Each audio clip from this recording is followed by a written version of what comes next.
As that quake happened in the middle of a global health pandemic, emergency crews have been taking extra precautions as they help displaced residents.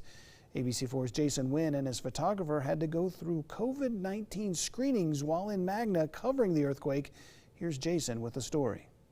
Sometimes in government, you're extremely close to coworkers. That was the case Wednesday at the Salt Lake County Emergency Management Building, where officials were working on COVID-19 cases and the 5.7 earthquake with dozens of aftershocks. We have to have a lot of people working in close quarters. We're not able to fully practice social distancing. In an attempt to make sure everyone is as healthy as they can be, paramedics with Unified Fire Authority set up a health screening.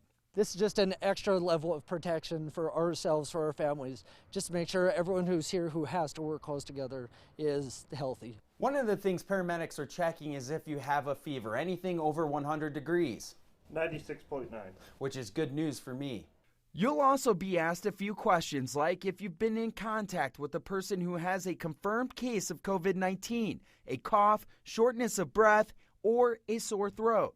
But if that person marks or answers yes, and it was someone recent, then we're going to take extra levels of precaution. We're not going to let them work in those groups inside the building till we can make sure that that contact wasn't something that could result in an infection. If you do pass the requirements, you'll get a bracelet that lasts 24 hours. Officials say the health screening may be adopted at other public buildings moving forward.